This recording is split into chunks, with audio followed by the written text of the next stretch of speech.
What's up guys, Steve Chen here. Welcome back to my channel. In this video, I'll do a quick 1-year ownership review on the 6 horsepower Tohatsu outboard. I'll let you know what I like and dislike about this motor. Let's get started.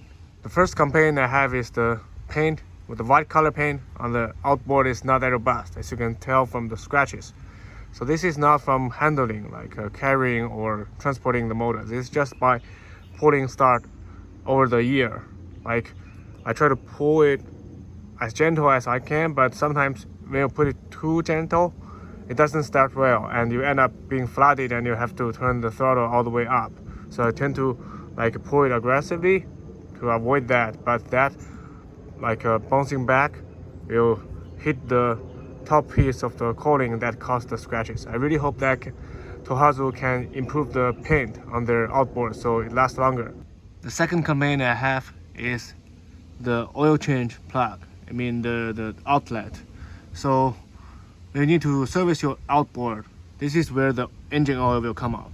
So as you can see, this is very small clearance. So this is very different from the other like bigger outboards like the 9.8 horsepower Tohatsu, which they have the outlet on the side, kind of here. So you can just tilt the outboard up and then like make sure that outlet is facing down. It's much easier to let the engine oil out, but here it's very like I would say not easy.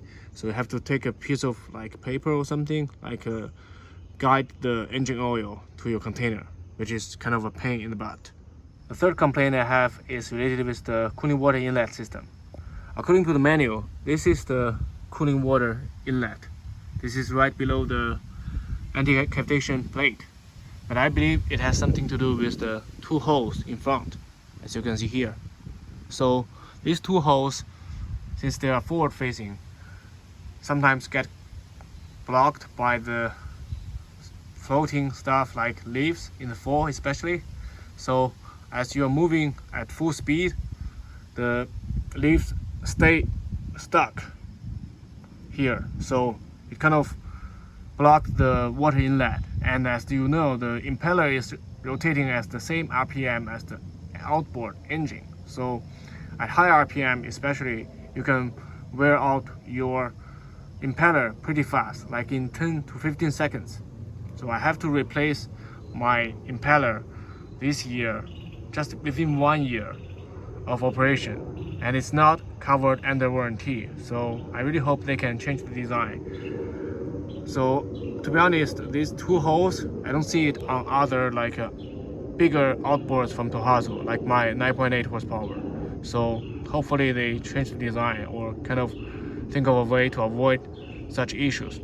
So the fourth and the last complaint I have is the vibration and noise.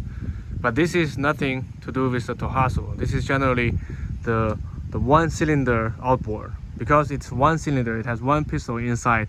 It moves up and down, so that causes the vibration. It's kind of hard to have it fully counterbalanced, and so as part of that, the noise from the engine is also higher compared with the like twin cylinder ones, like my 9.8 Tohatsu. I can feel the difference pretty noticeably. I think someone from YouTube, they measure the difference. It's about 5 decibels for all measured RPMs. So now the good part. First, I like the outboard because it never fails on me. I mean, on my like maybe 50 to 100 trips, I never had even one single time it cannot start for me. It's always on the first or second pull. If for some reason I got it flooded, I can always use the full throttle, no choke method to start it again. So very reliable outboard. I really like it. So the second thing I like about this motor is the handle design. It has the front and rear handle, making carrying and handling the outboard so easy as a portable outboard. Last but not least, actually this is one of the most important things that I think I like about this motor, the shallow water drive. So I now put it in the forward gear so I can engage the shallow water drive. What you need to do is just to lift it up and it stays in the shallow water drive mode. What that means is more than that. So since you are operating the motor most of the time in the forward gear, and just in case you hit something on the skeg, right? The skeg is designed like kind of to push the boat as a whole up to avoid like breaking the low unit.